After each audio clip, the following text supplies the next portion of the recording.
With me today, Conservative MP Gillian Keegan, Labour's Chuka Amuna, political editor of the Sunday Times Tim Shipman, and Brexit supporter Lucy Harris. So what's going on today?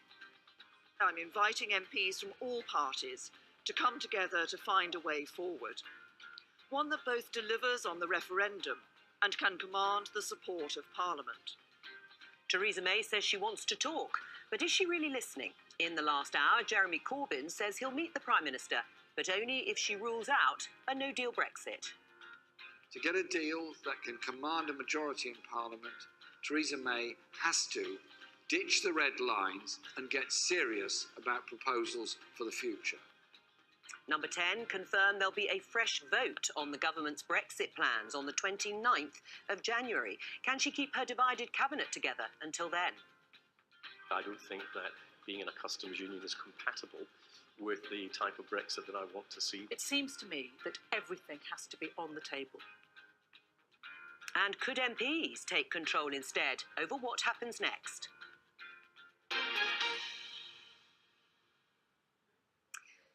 So everybody, but let's start with Gillian. Theresa May's appealed to opposition MPs to work with her on a revised deal that would win the majority support of MPs across the House. Is she for real?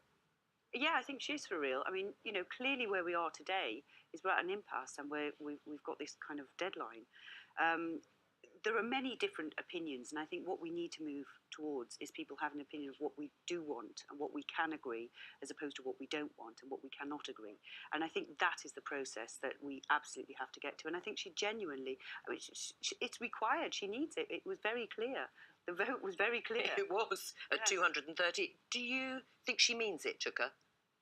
I don't think she intends to change the core of her deal, but I think the thing that we need to see if we can do in Parliament is come to a view on the process that will determine what the consensus is. I'm not sure I buy this idea that somebody's going to come forward with an idea and then everybody say, me, I've been advocating a people's vote. We go, actually, I no longer think that is the right thing to do. This is the right thing to do. I think that's slightly unrealistic. What is more realistic is that we agree on a process that whittles down the options to one that commands the most support and that we move forward. What do you make of the offer from Theresa May? Is it genuine? Well, I think it's genuine in the sense that she needs to cut through the problems that she's got, but there's still a lot of people suspicious that this is an attempt to buy time and kick things yet again into the long grass. If you listen to the Downing Street spin doctors who say all of these red lines still exist, it's difficult to know the way forward. The one sort of glimmer of hope for people who want to see a sort of parliamentary arrangement is that they're talking about principles rather than red lines, and I think the real test of this is over the next 48 hours to see how eroded those red lines really are. Lucy? Well, I mean, I work on a national campaign talking to people, and what people are really interested in is if she is going to cross those red lines. Are we going to push back Article 50? What's going to happen on a sort of generalised scheme? And is she going to be able to make the promises that she made to the general public in the first place? So you don't want her to reach out? Well, I think she should, but I think she is way too late. Right, well, for the Labour leader, Jeremy Corbyn, he has laid down a condition of removing no deal from the table before he will take up the offer of speaking and talking to Theresa May. He's been talking in Hastings. Let's have a listen. I'm quite happy to talk, but the starting point for any talks about Brexit must be that the threat of a disastrous no-deal outcome is ruled out, taken off the table, and we can talk about the future of the plans that we will put forward and the future relationship with Europe. But take no deal off the table now, please, Prime Minister. Should she do that, Gillian? No, I think his position is characteristically unhelpful and illogical. But the reason no deal is there is I think we've all forgotten that actually we're also negotiating with the European Union. But the negotiation's closed. I mean, they've done the withdrawal agreement.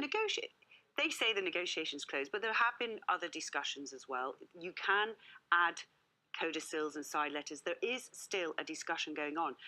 Otherwise, anything that we could come up with, they may not agree. So you have another side to this negotiation who need to agree. And that is why, as a negotiating leader, it is quite important. I personally, I've made quite clear in statements that I've made, understanding how this works, 30 years in business, I certainly myself don't think no deal is a good outcome at all. I think it would be irresponsible, actually. But it's not there as it's also there as a negotiating lever. And saying you won't attend a meeting, meetings cost nothing. Absolutely nothing. You don't even have an obligation to agree whilst you're in there. It costs nothing. So I think he's just been unhelpful. Should he go? As his 6 tests are unhelpful. Let's take a step back, right? Put the party politics to one side. Of course, the leader of the opposition should meet with the Prime Minister. I don't think there should be any preconditions, and I also think that she should drop her red lines. You've got to be clear about what the goal is here. The goal, first of all, is to prevent there from being no deal, and secondly is to resolve the impasse. And the question is, by having preconditions for a meeting with the Prime Minister, does that make it more likely or less likely that you're going to be able to stop no deal? And I don't see how not meeting with her is going to increase the chances of stopping no deal. And for what it's worth, look, this is not business, this is government. And many business figures who've gone into government and have got involved in politics have found out that you can't just transcribe what it is and how it is to operate in business into politics. It is absolutely unacceptable to be playing Russian roulette with people's jobs and livelihoods by kind of complacently waving around this no deal leverage tool as a way of getting to the promised land. It will not work. It is in Article 50, which you signed up to. Gillian, you signed up to Article 50, deal, no deal. I actually wasn't even here at the time, but you did. No, I was here at the time. Yeah, and that's what it says. No, it doesn't. And I voted to invoke Article 50 in order to start this negotiating process. But you can come out with this, but there's not a majority in Parliament for a no-deal scenario. And look, we've just seen the tweet from your Conservative colleague Nick Bowles. If the government wants to go down that avenue, you've already had a taste of what is to come last week. Go down what avenue, Chuka? Go down the avenue of trying to crash this country out of the European Union without a deal. You're saying it should be. You're saying it should be a negotiating lever. I'm saying it is. Parliament does not believe that should be the case. Well, your minority view. Your minority view. Well, but should and in that case, then Lucy, you're shaking your head. Why? Oh, I'm just shaking my head because I think this idea of crashing out is such a ridiculous idea. If anything, it's a cushion.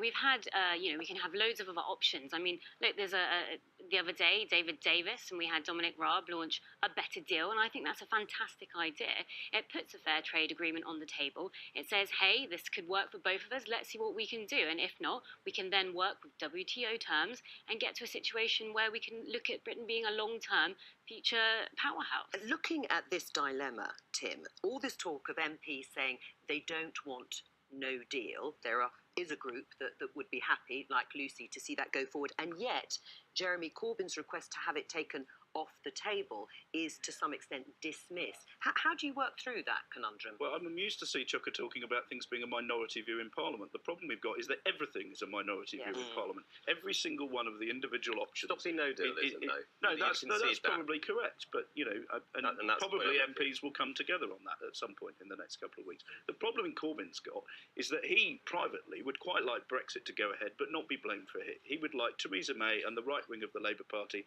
to push this through.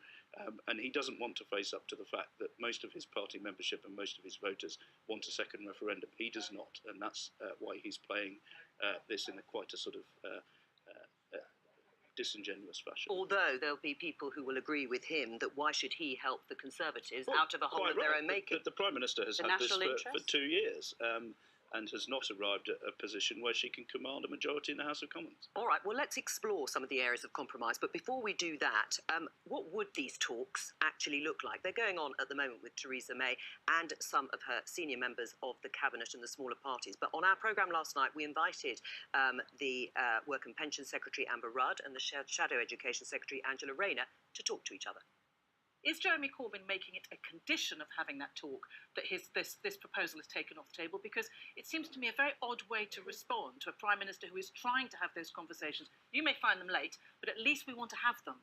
Well, I think you've got to acknowledge even yourself that a no-deal Brexit would be disastrous for the UK. So it has to be ruled out. It's the only reasonable thing for somebody to do. And this is what Jeremy's saying, we want to safeguard jobs in the economy. We said that right from the start. We cannot see palliatively a no-deal Brexit. What would you compromise on? What major compromise, Gillian, would you be happy to see Theresa May make? I look at this. I mean, you know, Chuka dismissed my business experience, but I look at this through the lens of what's going to keep business and the economy. So what would you change? Well, you can move to. Effectively, we need to keep a frictionless border. Actually, you could move towards something like a customs union. The only reason I don't like a customs union is it's worse than the deal that she's got. You know, you have to give up free trade agreement. You're doing your own trade agreements, which is why Liam Fox doesn't like it. It's kind of, it doesn't add anything to what she's already done, and it takes things away. So I just kind of find it less good. But, you know, clearly it would allow things to keep moving. Many people would not agree with me on this. As Tim quite rightly said, there's a lot of different views, and I'm sure my ERG colleagues definitely wouldn't agree. Right. On this. ERG being the European Research Group, what would you say to that? Customs Union, it's on the table. David Gauke said it. Amber Rudd has said no, nothing should be off the table. We've just heard Gillian say that would be an area for compromise. Well, in 2015, the Tories put in their manifesto that we would be leaving the Customs Union, and I'd like to take them for their word for once and actually believe that we would be leaving the Customs Union and to be able to make those trade deals with the rest of the world. But we've tried, and the deal got voted down. We're not in control of the whole thing. That's the issue we have here. Right, and in an area of compromise, what do you think of that? Would that bring you on board? No, look, I've made no bones about it on this show before. I think the current deal that we have as a member is the superior one. However, look, if you want to put any option on the table and put it to the people, I'd be very open to that. Right, because it's about compromise, isn't it? And there'll be many people sat around this table that will say your position of a people's vote, another referendum, is a polarised view. Well, it happens to be shared by a lot of people in the country. Absolutely, but they may say that is on one side, and maybe Lucy's views are on the other. Where's your area of compromise? Well, there's two things about that. First of all, the overwhelming majority of my party want a people's vote, and they also happen to represent the most Remain seat in the country. However, in terms of compromise, I think that where there is definitely scope, as I said at the beginning of the show, for agreement, is on a process that whittles down all the various options on the table to one. Now, if all of us can agree on a process which determines the way forward, then I think we can make some progress. And that's where I think this is most fruitful, this discussion. But where would you actually compromise in terms of the substance? Well, look, throughout the course of the negotiations, I've considered various things. I voted for a customs union in the House of Commons, and I voted for us to stay part of the European Economic Area, and that was, you know, that was like for me a kind of compromise position. I think the problem is that that was then and this is now, and the question is the way forward. Right. Where do you think the compromise will be? Well, the customs union is the thing that most obviously is likely to command a majority in the Commons. The problem is, the conundrum for the Prime Minister is that she might have a majority in the Commons, but she wouldn't have anything approaching a majority in her own party. And it's quite difficult to see a Prime Minister destroying her own party in order to secure a majority. But is there anything that she can offer Theresa May that's big and bold enough that might get MPs to coalesce around a shared and agreed deal that won't split the party? Well, there are two problems there. One of which is it's very difficult to come up with that solution, and the second of which is that the Prime Minister is not someone who is temperamentally given to big and bold offers to other parties. I think a lot of people look at these talks and think she is quite the worst person to be in charge of them if you're trying to reach compromise. Gillian? Well, I think, you know, we're at the end of the road where you have to reach compromise. I mean, but is she the type of person, that's what Tim's saying, she's not clubbable, that may be fine, but is she somebody in a room who will be able to charm other people to come on board? Well, first of all, she's very practical, and she understands, you know, what needs to happen now. She is charming, actually, one-to-one. She very much is. But I think there's also, it's got to be a bigger team. You know, it's not just one person trying to persuade a load of people who are, you know, they're inclined not to agree anyway. But that's the point, in a way. I think, and this is really a party political point, but she moves too much in, say, my direction, and she, you know, loses her majority through, you know, maybe 7 or more ERG going crazy. And if she goes too much in the other direction, the same thing happens. In a way, she needs this to be taken out of her hands and for Parliament to determine it. Because then she can say to either wing of her party, look, this is an issue of parliamentary arithmetic. I'm not in control of this. And that way, look, ultimately, she's Prime Minister and she wants to stay in power. So she's going to want to proceed in a way that causes the least offence to all these people in her party, and that's why getting Parliament, which is the right way to do this, to determine. And we're going to talk about that next gate, and then you can shape what happens after December 2020. But should she step back, Theresa May? Should she step back now from the negotiations? Of course, she's the Prime Minister. Should she allow others to do it? I don't think she should step back, but she should broaden. She should broaden the to number of people in the cabinet. Because is it her stubbornness, some people might say, rather than her resilience that is the block on this? I don't think so, no. I don't think so. I think she's tried very carefully. The agreement in itself is the essence of compromise. Is it going to be taken out of her hands to some extent? Not by Parliament, we'll come on to that in a moment, but even by members of her own cabinet? Well, I think they're certainly agitating, but they're split down the middle as well. But there's certainly a view that other people should be involved, and you speak to cabinet ministers, they sit in meetings with the Prime Minister, they don't know what she thinks. So how she's going to negotiate with backbenchers when they look into her eyes and they don't really know where she's coming from, I don't know. Right, I mean, you could be one of those who may lose Brexit altogether. And is there an area of compromise that you would settle on to allow these talks to progress? Well, if you look at what the general public will see, and they'll see if we've left the European Union, and that means leaving its institutions, it means leaving it, not in name, but actually leaving the European Union. And if there's any reminiscence or residue of not having left, then they will notice that, and they will hold the politicians to account. That's what I'm worried about. So we can talk about as much as we like here in the room about the detail and all these little bits and bobs, but what will the general public think? How will they see it? Well, they don't all think the same. I think it's quite clear. Absolutely not. But they don't, or even the Leave voters do not think the same. Absolutely not. But if we've had a vote to leave the EU, and there's even a slight hint that we haven't left the EU, then the voters will hold them to account. Many think this deal that's just been rejected was fine, absolutely fine. All of the open meetings I have, more than 80% this is fine. The Tory members didn't, though, did they? Well, they all, again, are not the whole country. We, as a country, are much wider. You should be concerned about what they think now. I am concerned about what they think, but I'm also concerned about the rest of the country, and I'm also concerned about people who don't vote for it, and I'm also concerned about people who voted a different way. Voted to leave the EU. Yes, but we which actually would reflect in a vote in leaving their institutions, as I have said. Yes, but it wasn't defined, and we are now trying to define it in a way that makes sense. That for the whole country makes sense. For who? Makes sense for you, or makes sense to the people? Because makes sense for me, it wouldn't make sense UK. to be in the customs union. We wouldn't get the benefits. So where's your compromise then? If everyone is going to have to compromise, where is it? I think that we have to put our flag in the sand and say that we can't have. That's not a compromise. I think not having a backstop is a compromise. I think being able to have our trade deals, being able to make trade deals with the rest of the country is something that we must have. Trade deals with other countries? Yes, trade deals with other countries. All right, well, look, let's catch up on some of the talks and negotiations that have been taking place. As I mentioned, Theresa May and members of her cabinet have been talking to other parties. We can talk to Adam Price, the leader of Plaid Cymru. He's just come from one of those meetings. Who did you talk to, Adam? It was David Lidington and Michael Gove. And how did the meeting go?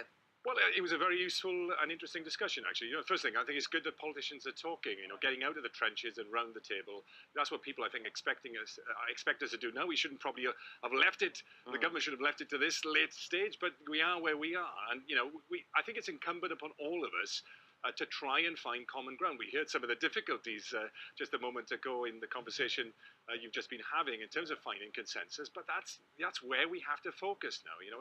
First priority, I think we've got to take the no deal, cataclysmic scenario off the table. Well, did David Lidington and Michael Gove give you reason to think that would happen? Well, these were exploratory discussions. They really, what they're seeing at this stage is understanding the contours, if you like, of the political landscape. Where is everyone, and where can we possibly find that sort of that bit in the middle of the Venn diagram where we could possibly come together? Right. The viewers may think, gosh, after 2.5 years, you'd think we'd know broadly where MPs or groups of MPs are. Did they give you any indication? Was there any sign of common ground between you and David Lidington and Michael Gove? Well, where we focused for the majority of our discussion was was the people's vote, and we spent a lot of time discussing the detail of that, trying and understand both sides in terms of how we approach the issue, the practicalities of it. Our view is, look, that is the best means of resolving this question in Parliament and for the country with certainty. And what did they say? In the near term. Well, look, they're in listening mode. We talked in detail about the practicalities of how we could make it happen. Look, how you'd make a people's vote happen? Yeah, I mean, there's issues around timetable. There's issues, I think, around the question on the ballot paper. We talked about that. There's also, I think, some broader questions. Look, I think there has to be an agreement, I think, across the parties and the political divide, both Leave and Remain, that if there's a further referendum, it has to then resolve the issue of the UK's membership of the EU one way or other for a generation. I think there also needs to be a compact, if you like, a compact of civility in politics, so that the referendum itself is conducted to the best extent with the parties that we're discussing the agreement. We need to have it conducted on a civil basis. So we can press a reset button in our politics. Adam, so you've had these talks. You talked about a people's vote, another referendum. Are you saying that as a result of those initial talks that you would vote in favour of a deal put to the House by Theresa May if that was then going to be put to a referendum for the people to vote on? Yes. And that, if the government were to come out on Monday even with that position, then the gridlock, the impasse, the logjam would be broken and we could move forward. I mean, it's also the case, if the Labour front bench come out in favour of the people's vote, that would be true as well, because there'd be a positive majority in the House of Commons on the people's vote then. So, both front benches really now have to, I think, live up to their responsibilities and provide leadership. What do you say to that, Tim? Well, that's very interesting if they're exploring this. Some of us have been writing about David Lidington having conversations with members of the Labour Party about this for some weeks. So there's certainly inside Downing Street a bit of an appetite, but all indications are that the Prime Minister still regards that as something, a path she doesn't want to go down. She regards her sacred duty as doing two things, one of which is to ensure that Brexit happens, and the second is to stop freedom of movement, because that's been the one constant of her political career. Would you be happy with what you've just heard from Adam Price?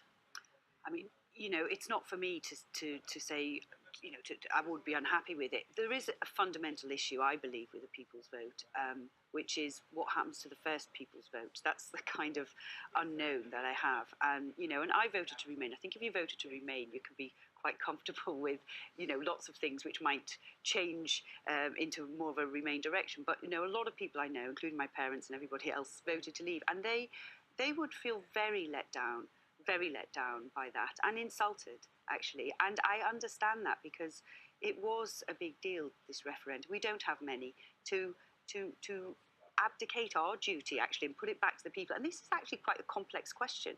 So, really, it is an abdication of our duty, I believe. And I still don't know what happens to the first one, particularly if you get a different result. All right. You may get the same result, in which case, we've kind of moved forward with the deal that they'll be voting on. I think the problem that we've got is, I do agree with Gillian that it's very complex, much more complex. And I know a hell of a lot more about the European Union now than its impact on our country. Do you know what I mean? Well, I think that's probably shared by quite a lot.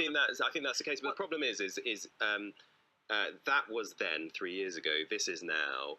It maybe shouldn't have been distilled to a binary choice, given the complexity of the issue and the fact that how you leave the European Union can't be separated from whether you do so. But you want to do another one?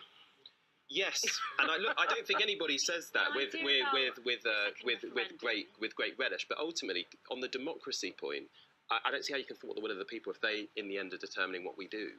Okay, so the idea of a second referendum, you go on a lot about how no deal will be terribly economically. A second referendum would be terrible socially. It would tear this country apart. We've already seen it again and again and again. I've seen it in my group, people tearing each other apart over did they vote leave or did they vote remain. And we cannot possibly let our country go into that again, and it would be even worse the second time. Look, we're a divided country, and if we had no deal, where you had economic catastrophe, social catastrophe generally follows. All right, I'm going to just to go back to Adam. You talked about a people's vote, and you've explained the discussion that you had. Did you talk about changing Theresa May's deal?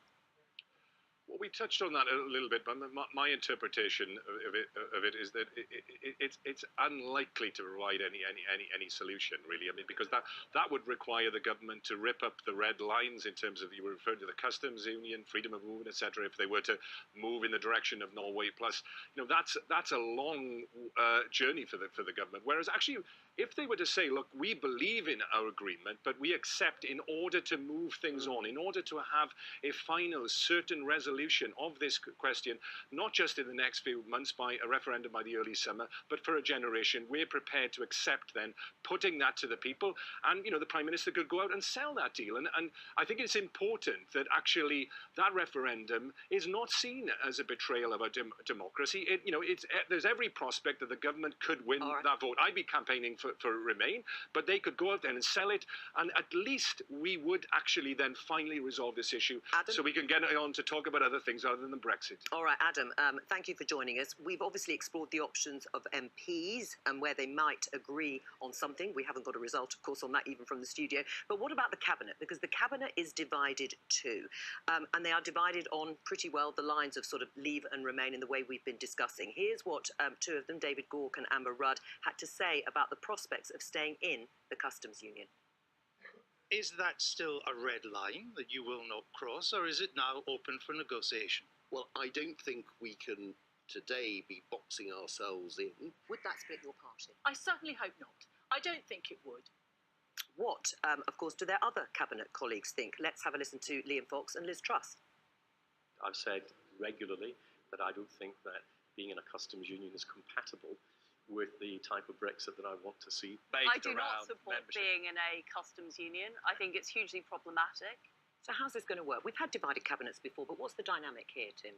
Well, there's a hardcore of sort of 5 Remainers, ironically of whom David Lidington is one, who is conducting these negotiations. But David Gauke, Amber Rudd, Greg Clark are all part of a gang who effectively said they would resign if we end up going towards no deal. On the other side, you have some harder Brexiteers who I think would find it very difficult to stay in a cabinet that went towards a customs union. And then there are a bunch of people whose backsides are getting quite punctured by splinters because they've been sitting on the fence. The Prime Minister, of course, is sort of one of them. It's very difficult to see a way through this. It's very likely that when a choice is finally made, that there will be some resignations. Right, and is that something you think that Number 10 has all but accepted? Well, they've had so many so far that I think the impact of resignations has been minimised. People said 6 months ago, if you lost David Davis and Boris Johnson from the cabinet, Theresa May would be out on her ear. Well, they both resigned in the space of 24 hours, and it didn't seem to make the blindest bit of difference. So from that point of view, nothing has changed from the Prime Minister's perspective. And if we return to the initial question about how bold this offer really is from the Prime Minister, let's listen to a member of the Cabinet, Liz Truss, on what she had to say. The Prime Minister will be offering Parliament again. I think there is a realistic prospect of our deal with amendments to address issues that MPs have, such as the backstop. I think that is an absolutely realistic prospect. And I don't like, there is a lot of defeatism at the moment of people who are saying, we can just write this off. Well, I mean, hearing that on the panel over there. There's a lot of Parliament will face a choice of a modified version of the Prime Minister's deal or no deal. And I think Parliament should choose the modified version of the Prime Minister's deal. That's a plan A with tweaks. What's changed? I think it was clear, actually, even run up to the vote, that if we had found a way to address the backstop, there would have been a lot more support. And the backstop being obviously the issue of keeping the border open between Northern Ireland and that was Ireland. very much a key issue. Now, if it could be addressed or whatever, it looks like it can't so far. I mean, Europe haven't moved on it, but I think that's probably something that we were all hopeful, between the vote being pulled and the vote happening, that could have changed in some way that would have satisfied enough people. But I guess failing that, we do also have to explore other things because we are running out of time. But doesn't it just reveal Theresa May's real strategy, which is really not to move very much at all, but just repackage what she's presented? No one has ever lost money betting on Theresa May playing it long into the long grass. And on that, I'll introduce Hannah White from the Institute for Government, because we've explored some of the areas for compromise and how this can be moved on. Obviously, we've discussed the Cabinet and we've discussed MPs. What could Parliament do with MPs in terms of wrestling control of the agenda, Hannah? Well, there were these ideas in play, and Nick Bowles is one of the people who's been talking about this. He's a Conservative MP. Conservative MP, and he has said that essentially he wants to put in place his own backstop. He wants a backstop which says there's legislation which compels the government not to go for no deal, but to extend Article 50.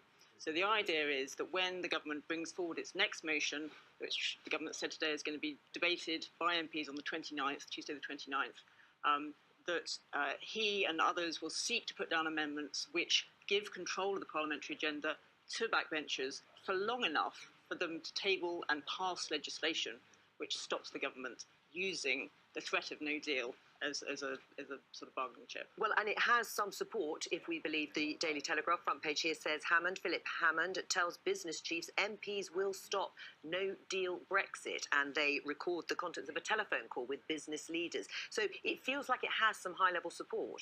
Well, the original idea was that the plan would go much further, and the liaison committee, a committee of senior MPs, would come up with an actual proposal for Parliament to vote on. He seems to be rowing back from that now. What he's trying to put in place is this extension. But it's exactly right. I mean, he can't do this on his own. First, he has to get the backing of MPs to pass the amendment. Then, crucially, he needs the backing both of the House of Commons and the House of Lords to get a piece of legislation through that does this. I think the concern was about the suggestion as it was originally configured, was that you could see the liaison committee almost acting in an executive capacity. And the worry amongst colleagues I know on it is that obviously their role is scrutiny.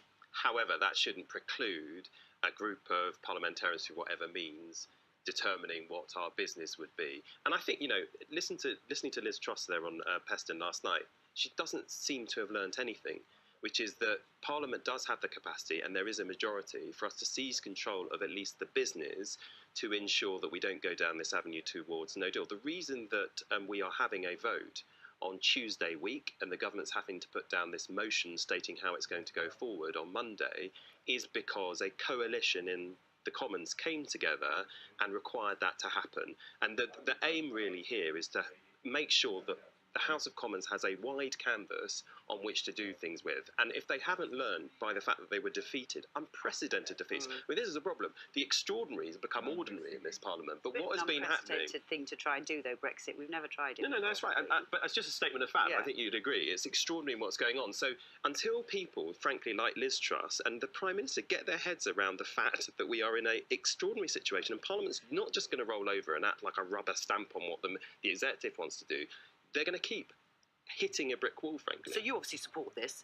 Yeah, I mean, so long as Nick is clear about his intentions. Like, I clearly don't like Brexit, and I wouldn't want it to happen. He wants it to happen in a different form. And so long as we're clear about that, I'm fine, and I'm happy to work with him and others, and I think others who share my view in the House of Commons are prepared to do that, in order to ensure that the legislature gets to determine how we take this forward, which is perhaps the most democratic way, you know, other than using the government. And do you back this too, Gillian? Well, I don't back it, but I'm not going to sit here and say no to everything and stick with where I was, because that's not going to get anywhere. It does. So what it does, I mean, Nick voted for the Prime Minister's deal, and he's now looking to, this would extend some time, give us more time, which you know, would have its implications. But I still think the most important thing is actually not time, but compromise, because we actually still need to find a deal. If during that time we still haven't got a way to compromise and find a deal that can get through the House of Parliament, then, you know, we haven't got anything even to offer. Gillian, I think the time is an issue. Possibly, but look, even if you say compromise is a bigger issue. Even if you government, you get your deal through, we've got 36 sitting days at the moment. We've got over 800 pieces of secondary legislation. We've still got 3 bills: the trade, agriculture, fisheries. Yeah, but look, even if you and I were sitting over there overnight, every single day, we're not going to get it all through. So I think definitely we're going to need an extension to the Article 50 process. There's absolutely no doubt about that. I don't. I haven't seen that isn't possible to get through, but I'm willing to you know, if it's practical just to pass legislation, well, and there's a clear time, then fine. If that is the truth, but I haven't looked at that, actually, to be fair. Anna, I think it's interesting. I mean, you're saying that the liaison committee plan clearly looks as though it's not going to fly, because, you know, this would be like... if you talk to the chair before you float. Well, it does indeed. And it's certainly not in their remit at the moment, but it is not actually historically unprecedented for the House to ask a committee to go away and develop legislation for the House to then consider. So actually, what this was as a plan, it was an attempt to find a different group of people within Parliament who had some legitimacy. I mean, not all the chairs are elected, but most of them are, to say, well, perhaps this group of people could come up with an option for the whole of the House to vote on. Will it work? Well, I think if people are talking about Parliament seizing control. This is the way that Parliament could seize control, and I think the onus is on parliamentarians probably to do that if they're going to talk that game. I think the problem with the referendum is that you are effectively saying Parliament can't do this, and the Bowles plan does at least give MPs a way of resolving this issue. And I think if they don't, this will be more damaging for Parliament than the expenses scandal was. Do you think that extending Article 50 is now inevitable, Lucy, and should actually happen to allow Parliament, it is a representative democracy, to actually take control? Absolutely not. I think extending Article 50 is an incredibly dangerous and slippery slope. We set a line and we all agreed that we would, make Article 50 resolute, and to move that line would say to the EU that we no longer have the power within our own parliament to draw those lines and stick to them. It shows a weakness which we can't afford to I think allow. we may have shown a weakness in terms of Parliament passing something through. I think that could be the fact that you need to Also, I want to ask, where are the Brexiteer voices in this? We're talking about Nick Bowles' clique, you know. Where are the Brexiteers? Well, I think Bernard Jenkins is, if you were to use a liaison committee, Bernard Jenkins on it, Bill Cash is on it. One at a time. Where are the Brexiteers in this? Bill Cash and Bernard Jenkins, to name a few. Right, so you're not happy with the... No, I'm not happy. I think we should be having a lot more... We won the vote, obviously. So why do we not have more of a say as Brexiteers? Why do we not have more of our MPs in these little cliques that go around in the shadows in Westminster? Well, your Brexiteer MPs are organising. They failed to ask the Prime Minister and gave her a year's grace. They have failed to get through the policy that they wanted through the Cabinet or through negotiation with the European Union. There are a lot of Brexiteers in Parliament. So they're not without the ability to organise, and they have been doing. But so I can take that you will have a look at a better deal made by David Davis and Dominic Raab. It seems like a good plan to me. I've read it. Yeah, what do you think? It doesn't actually answer a lot of questions, particularly around the border, and particularly around frictionless trade. And I'm actually going to meet with some of their border experts, and they can maybe answer some of my questions.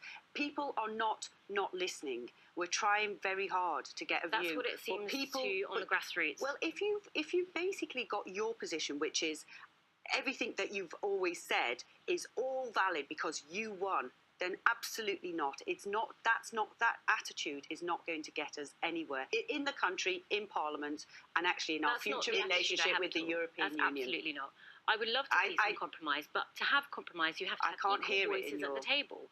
So, I thought you just said that they should get a greater voice because it was kind of they won and they get 100%. You just said that. Well, I think we should have more voices. All right. Well, on more voices, we're going to add an extra voice soon. But Hannah, just before I let you go, people will be asking if MPs do take the agenda and a bill is presented and they present an alternative plan that they want the executive to take on the government. Who goes to negotiate with Brussels on that? Would it be MPs? Would it still be the executive? Well, I think that is actually no longer the plan. The plan is just for this bill to extend the time frame. So it's just about putting into law the fact that the government has to ask the EU. The EU doesn't have to say yes for an Article 50 extension. Otherwise, these motions, the amendments to motions, all these things are not actually legally binding on the government, and the government could ignore them. Hannah, thank you very much. While we're talking about the EU, let's talk to Alex Barker. He is the Financial Times Brussels Bureau Chief. What's been the EU's broad response as they've been watching the Brexit chaos unfold here? Well, I mean, first of all, it was a shock to the system. There was a lot of speculation about what should happen next, what they should do next. They kind of rallied round, hunkered down, and have come up with a line that basically says it's Britain's responsibility to find out what to do. They don't want to be drawn into some kind of debate about softening terms and open-ended discussion. They basically want Parliament in clear terms with a vote to give Theresa May or whoever is Prime Minister a mandate to come here and negotiate something else. Michel Barnier's response that he would be happy to negotiate that, is that what they are now going to wait for? They are not going to discuss amongst themselves any change of line from their side? No, not at all, because, I mean, the more they discuss things like that, the more division there is, the more uncomfortable questions have to be addressed, like what to do on the Northern Irish border if there's a no deal. So at the moment, they're going to sit back, wait for a couple of weeks, and let the dust settle in Westminster if it can settle at all. And in terms of the discussion around no deal, has there been any miscalculation by the EU? Look, the EU, and it doesn't just go for Brexit, negotiates in a way where it first looks inward, it finds a consensus, it tries to make everyone happy, it locks in, and then it tries to impose it on any country that it's negotiating with. It goes for the Swiss, it failed in TTIP negotiations with the US. It has a record of overreaching in some of these talks, but that is the nature of the beast, and there are ways where you can adjust if things are going wrong, and clearly in the case of Brexit there's still time left, and there is still a willingness to try to find a way through if a parliament can coalesce around a majority. What about the 27 member states? Is there division beginning to be displayed by any of the main countries? We heard President Macron's response yesterday in terms of now pushing ahead with some sort of no-deal planning. Look, there's always division between this place. This is a system set up to kind of synthesize a cacophony of views in Europe. And of course there is on Brexit. They've actually been a lot more united on Brexit than anything else. And the closer you come to the deadline, the more grumbling there is. Germany is being much more helpful to the UK over the past few weeks and months than France, which has a greater concern about the kind of integrity of the union and traditionally kind of takes a tougher line in negotiations with the UK. This will play out in spades if we are heading towards a no-deal exit, but ultimately they think that the UK will have to take a decision on what it's going to do before then, so they can hold back and stay unified for a bit longer. That serves their purpose. Right, I mean, Lucy, listening to that, is the idea from some of the MPs who agree with your version of Brexit, the idea that the EU is suddenly going to come back and make a bold offer on the Irish backstop is for the unicorns? No, I don't think so. I think what we have to do fundamentally to try and keep pressure on the EU is to maintain that no deal there. It's the bottom line, it's the default, it is the default position, and we need that to keep pressure on them so that we can actually get a better deal. Well, it hasn't worked. They're clear in terms of an extension, which is what we need to avoid no deal. They've said that they will grant an extension for another democratic vote, but they won't. But they won't grant it in order to get more time for negotiation. Now, the question is, will they change their position in light of events? And I don't know the answer to that question. But what I do know is that we need that extension to stop us falling off the cliff. And we're going to have to change this exit day, just for practical reasons. Even if you want to get to the promised land that has been advocated here, you are going to need more time. I don't think being an independent country is a promised land. We are it's an a land that independent country exists, already. and we're not. We're currently tied to the EU in many ways of our institutions. We are currently tied to the EU. We are not an independent country. Jim? Well, I mean, we're hearing stuff about keeping the pressure on. We haven't kept the pressure on. There isn't a unified position in this country. Britain has negotiated like 27 different countries, and the EU have negotiated like one. And that's been the problem since the beginning. They don't believe that Theresa May wants a no deal, and they now believe that Parliament will stop one. So we have very little leverage at the moment. Alex, just before we go, in terms of if there were an extension of Article 50, what would happen to our members of the European Parliament? Because those elections would be coming up. I mean, first thing to say, there's no one I've met in Brussels who doesn't think there's going to be an extension. They very much doubt that even a no deal could be delivered on March 29th. The deadline, the real deadline, is the election. It's not May, but the inauguration of the new parliament on July 2nd. The lawyers are working away, but there's a lot of concern that if the UK doesn't have an election and remains a member state, that you kind of shoot the legitimacy of the entire European Parliament and all decisions it takes. Right. Do you accept it is inevitable, having listened to that on Europe? Not really, but I do accept that we've made it very easy for Brussels by our own split in terms of all the messages, all the signalling. We've forgotten who we're negotiating with. The European Union is who we're negotiating with. And I do think it's in their interest to move as well. That's it from all of us here. Bye-bye.